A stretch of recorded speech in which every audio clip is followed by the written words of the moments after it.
Mamaw, grabe. By the way, this is the QJ SRK 600 RC and meron silang naked doon. SRK 600 lang siya, wala siyang RC. Inline 4 pa rin with a beautiful design on the headlight. Ito po yung black ng kanilang sport bike. Kung naghahanap kayo ng green and gray, ayan, meron silang green and gray.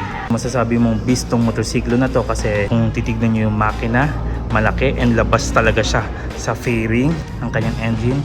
Exactly 600 cubic centimeters, 4 cylinders, 16 valve, liquid cooled, dual overhead cam. Naka 6-speed manual po siya. Sadly, walang quick shifter. Kung naghahanap kayo ng quick shifter, doon tayo sa Cove 450RR. Naka multi wet clutch with assist slipper clutch. Ang kanyang power 60 kilowatts or 80 horsepower at 11,000 RPM. Yun ang kanyang maximum torque 51 Newton meters at 10,500 RPM. Ang kanyang tangke malaki din, 16.4 liters. I don't know why but it says in the internet ang kanyang fuel consumption 32 km per liter. Alright, ulala. Ground clearance 140 mm. Wheelbase medyo may kahabaan 1,460 mm and ang kanyang wet weight 225 kilograms. May kabigatan talaga siya na motorsiklo. But at least it's a race replica bike. Ang kanyang seat height very approachable for a 5'6" tall like me, 800 mm. By the way, naka-key fob siya my dear friends. Dipindot po tayo pagdating sa kanyang key. Although, ayan o, may key pa rin naman siya. Pwede mong gamitin pag na-lowbat. Pero, tignan natin kung ano yung kayang i-offer ng kanyang display.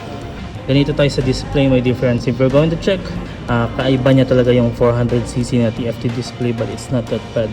ABS lighting, fuel warning, turn signals, neutral, lahat makikita mo.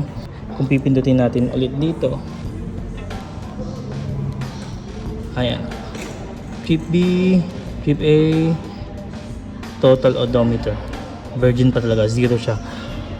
Odometer on this part and RPM or tachometer on this part, temperature and fuel gauge. Pwede ano. At saka pag pipindutin natin to, ayan, kaagad yung lalabas sa kanyang controls.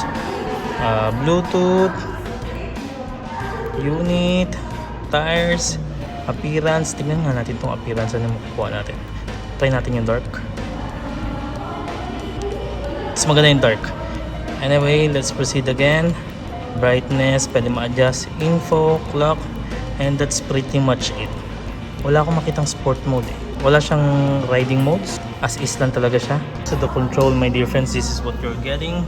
Ito yung maganda sa kanya, naka-backlit po talaga tayo. Clip-on tayo dito. Adjustability, kitang-kita naman. Dipindot po tayo, hindi na po disusi. Controls, busina, lakas naman po. And ayan, branded by Brembo ang kanyang lever. Meron tayong adjustability dito sa kanyang clutch lever.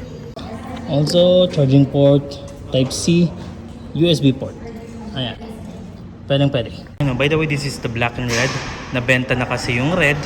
Pero kung gusto nyo yung tipong mukhang may pagka-Kawasaki yung datingan, ayan o. Silver, black, and green.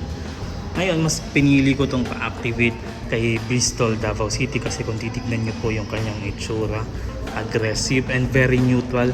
Wala ka masyadong mamimension na brand kumbaga. Although hindi natin maiwasan na yung looks niya, may pinagbasahan talaga sa mga sikat na sport bike. Pero napaka-low-key nung kanyang mga decals.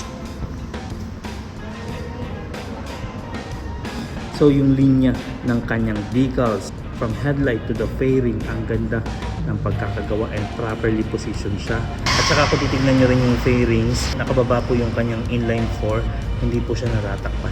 Ganito po tayo sa kanyang exhaust. Panalo din ang pagkakayari. Hindi mo matatanggal ka agad itong catalytic, pero yung sound din naman maganda. Dito mo siya matatanggal kung magpapalit ka ng slip-on. Pero yung exhaust tip niya na rin maganda eh. Kung titignan nyo po, it's branded by QJ Motor and yung design, panalo. Design wise, It looks like a race replica. It says by the sticker.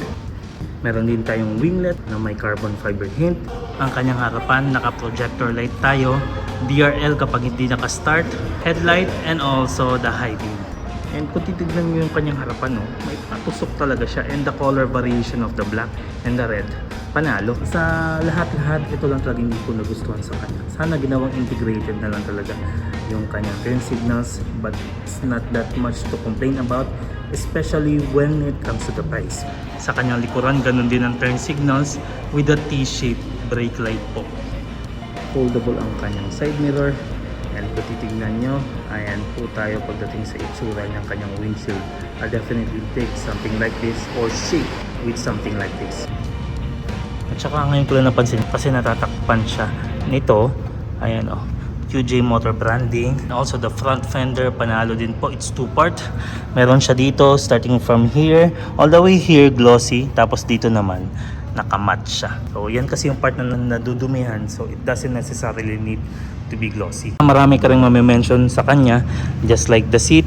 Dito, it offers smoothness. Dito, may pagka or traction. Kumbaga, stitching niya po is white. And ang kanyang pillion seat na rin, okay na rin kahit papano. And mas malaki siya kung ikukumpara mo kay 450RR. Decals then on this part. And the taillight, okay din siya, nagustuhan ko. And unlike the SRK 600, ang front suspension nito adjustable naman po. Golden fork po tayo, KYB branded nga lang. Adjustable din ang kanyang rear shock. And single po tayo nasa likuran. Easily adjustable kasi na-access mo kaagad dito. And may gas charge din siya, my dear friends. It gives a warning here that this is also a flammable stuff. Ang kanyang front disc brake, 320mm hydraulic po tayo, branded by Brembo. Sa rear, 260mm hydraulic disc. And ang kanyang master cylinder din, branded by Brembo. Everything you will see here is big bike, my dear friends. Pati ang kanyang tires, big bike din, 120/70, 17 tayo sa kanyang harapan. And sa kanyang likuran naman, meron tayong 180/55/17. Easily maintained na rin siya kasi nga dito sa showroom, meron na rin silang for servicing dito and parts. So ayan, ano pang hinihintay nyo? Bili na tayo dito kay Bristol Lanang Davao. And ang kanyang presyo, 478,000 Philippine pesos. Okay na, panalo. So ayan, nakalink in the description tayo kay Bristol Davao. Kung gusto nyo silang kontakin, nandun yung number nila. And let me know in the comment section below what you think about this beautiful bike. Kasi para sa akin, napaka-inspiring nito. Lalo na dun sa mga naghahangad talagang bumili ng big bike na may power, technology, and safety feature as well, my dear friends. Anyway, Exodus 14:14 to everyone. Keep on praying, trust the process, and I'll see you in the next. Peace, my dear friends.